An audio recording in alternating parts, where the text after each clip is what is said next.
from broken households with torn families not only had less satisfying lives, but also that their children inherited the broken household situation, and this evolved into a cycle.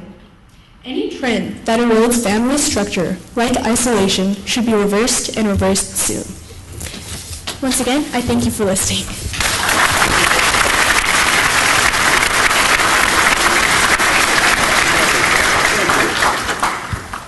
Thank you very much, Laura. That was very lovely, and that is a demonstration of grace under pressure, what Hemingway called grace under pressure. And also, it accentuated the problem that we're all now facing with technology. Before we discuss her paper, we're going to hear from the next two speakers, and the next one will be Joanna Aswan, who is representing Harmony Science Academy here in Houston.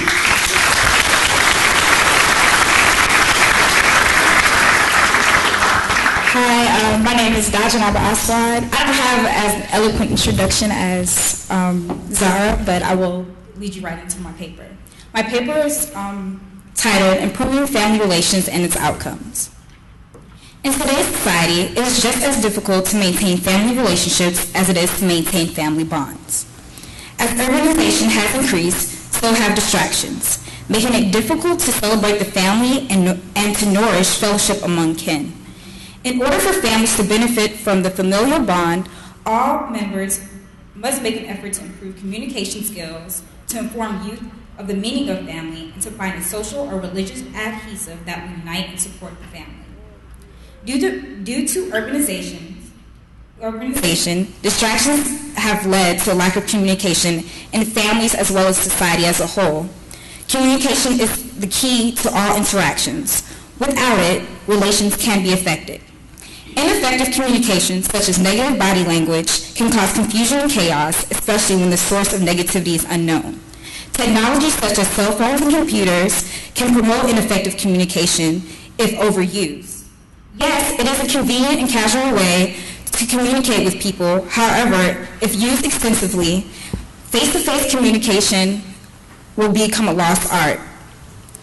Some families may use technologies in hopes to avoid problems, but these problems only become bigger. A positive way to instill and practice effective communication skills is to encourage family activities or games. For example, interactive activities such as blindfolding a family member and instructing them on how to build a toy car or travel around the room will make the blindfolded members rely not only on communication, but also trust in hopes to increase this ever-important goal of successful communication. A more straightforward attempt at communication will be to have a family meeting to discuss any pending issues or just simply to share in each other's lives and to laugh together about everyday adventures. In my family, I attend family dinner every night, and I think 30 minutes of your time is not a lot. Family dinners can help with communications and bonding a lot. Building communication skills between different generations is important to help the youth of the family bond with elder members and to continue family ties and values as well as to pass cultural mores. Unfortunately, many youth today are unable to experience an atmosphere of true family due to high rates of divorce, violence, drugs, and other ills in our society. These factors can hinder youth from experiencing a stable home, unity within that home, and strong bonds that promote a strong sense of family. This lack of family support can affect a young person negatively, leading to possible psychological or emotional problems. Studies show that antisocial personality disorder, also known as ASP, is caused because of hereditary and environmental variables that may have been altered during a child's critical development stages. A child in a disorderly environment is unable to learn what stability is, and without the stability that is needed, the child tends to display traits that he or she may have learned in her undisciplined household. Without stability, it is hard for children to learn, discipline, and handle things in a mature manner. Instead, most people who suffer from ASP seem to be more aggressive because of the lack of emotional bond that they have experienced in their disruptive environment. Sometimes, families must look to outside resources for help for help in efforts of reconnection. Schools and other institutions, such as community centers or religious groups, can implement family education classes to teach adolescents, along with their parents and guardians, the responsibilities of being part of a family. Another way a sense of family can be simulated is through the primary education system. Studies show that small class sizes can create or increase a sense of family. Due to the intimacy of small classroom environments, bonding can take place and create a school family for children to exercise communication and mutual respect. I attend Harmony Science Academy, and I can personally say small class sizes allows for intimate relationships between teachers and students and their peers. Even at larger schools, sports and other clubs are provided to build a sense of family and community for a youth, as well as to teach youth about different cultures as they interact with many people. If an individual is well-rounded, open-minded, and practices in strong moral values, then he or she becomes an asset to the building of their family unit and perhaps a catalyst to the entire community as a whole. Another building block is establishing a strong backbone for moral guidelines with the family is the adherence to a cultural and spiritual tradition. Cultural and spiritual values not only set the guidelines of what is and is not acceptable within the family, but also gives individuals, families, and entire communities an outlet to turn to in times of trouble or need. The connection of cultural and spiritual values acts not only as a guide, but also as a glue to hold the bonds of families together, and creates a sense of fellowship amongst all members, no matter the age or generation. This sense of guidance and unity between generations will not only establish family bonds for the present family, but for the many generations to follow. Improving family relations can be difficult, but it is an achievable process. Gulen Institute was established for social justice and for family unity, for family harmony and unity. Gülen once said something to this extent: once you start doing small steps, eventually you will change. During Hurricane Ike, many families came together to support one another. Families should not have to come together during a disaster or during Christmas or a big event. You should try coming together every weekend, every day, and doing the little things. The little things will change your family bonding. They'll change the family bonding and make it stronger. If you plant seeds in your mom's heart by helping her while she's in the kitchen, you plant these little seeds every day, eventually a seed will grow. The seed will grow, and the seed will blossom into a beautiful tree or a plant. And eventually your mother will give you back some of these beautiful fruits or flowers. So you can plant these seeds back into your heart, her seeds that she has given you back into your heart, and plant them into the society. Building strong family bonds with the help of good communication skills, school and community institutions informing what the meaning of family is can terminate psychological problems for families and build a healthier community for the generations to follow. Thank you very much.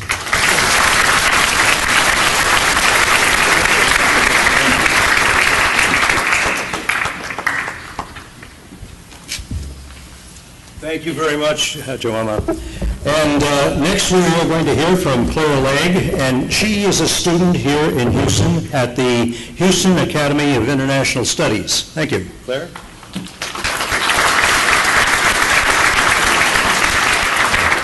Hi. I'm a little sick, so you're going to have to bear with me. When my AP Human Geography teacher, Ms. Devaney, first told us about this assignment, I was kind of like, oh great, another essay.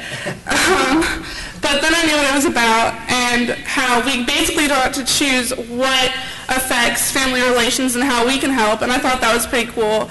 And unlike Zara, I immediately knew what I wanted to do. I wanted to do the effects of technology on family relations because I have Facebook, I have MySpace, and it was what I knew the most about. So basically for a roadmap, I'm going to read a paragraph, and basically if I have a story to tell or something, I'll add that in there too. Right. The effects of technology on family relations. Over the past few decades, technology has hit all-time highs, such as the creation of social networks like Facebook and MySpace. But could these so-called highs secretly be all-time lows? Several teenagers believe they are the greatest discoveries in history, although their parents beg to differ. In 2009, social networks are more present than ever. You can find almost anybody on Facebook, from your mother's yoga instructor to your best friend from kindergarten. Websites like these allow you to be available and unavailable at all times. If you're having a conversation you'd rather not have, you simply don't reply, and you will get away with it easily. Whereas in person, that would never happen. The other person would know automatically that you were ignoring them. These days, you don't even have to ask if a couple is broken up. All you have to do is check the relationship status. Teenagers like Marie Bell update their Facebooks every day. Needless to say, the time that Marie Bell spends on Facebook prevents her from spending time with her parents. That paragraph was actually a personal experience. I had a friend, and her boyfriend had been together for almost a year, and she didn't really tell anyone that they had broken up. And I asked her, "Why didn't you tell me?" She said, "Oh, well, it's on Facebook, you should know." In 2007, MySpace was one of the most frequented websites in America. The site allows you to meet new friends, upload pictures, and share your thoughts. Several parents are not fans of MySpace because all it takes is a click of a button for a stranger to have access to their child. No parent wants their son or daughter to be the victim of child pornography or abduction. And several teenagers spend their weekends watching YouTube videos instead of catching up on homework or spending time with their families. Although they may share a funny or interesting video with their parents from time to time, mainly YouTube is the large distraction from reality. There was a time about, I think I was in 7th grade, and I kind of just checked out. I wasn't really paying attention to my schoolwork, wasn't really paying attention to my family. I was really paying attention to the internet. Watched a lot of YouTube videos. And basically, I think the internet really was the main problem with me not catching up on my homework. But once I went to camp that year, I go to camp every summer for a month, and there's no technology. You have no computers, no DVDs, no cell phones, no nothing. And you see your parents every weekend. But basically when I came back, I was like, I want a whole month without this. I can go a week without it. So basically, I only really use the internet about once a week, unless it's for school. Text messaging is one of the most used ways of communication today. Not only does it skyrocket phone bills, but it also takes a toll on families. It allows you to have the option to avoid talking to your family members. When I first got my cell phone with text messaging, the guy asked my mom, "So you want unlimited text messaging, right?" And she said, "Well, why would I want that? Doesn't it cost more?" And he said, "Well, yeah, but she's going to go over her text messaging anyway, so you should just get her unlimited." So we got unlimited. Many teens would say they text their parents more than they actually talk to them in person. Although the fact that text messaging is to blame is extremely skeptical. It goes both ways. Families, for the most part, live in the same household. Parents could just as easily start a conversation with their son or daughter. In a recent study, one adult held text message conversations with a group of teenagers. Those who were exceptional at communicating through texting had incredibly terrible conversation skills.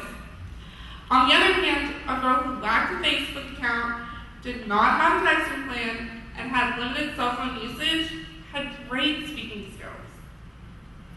Of course, For every rule, there is an exception. In this case, the exception is Elizabeth Shoath.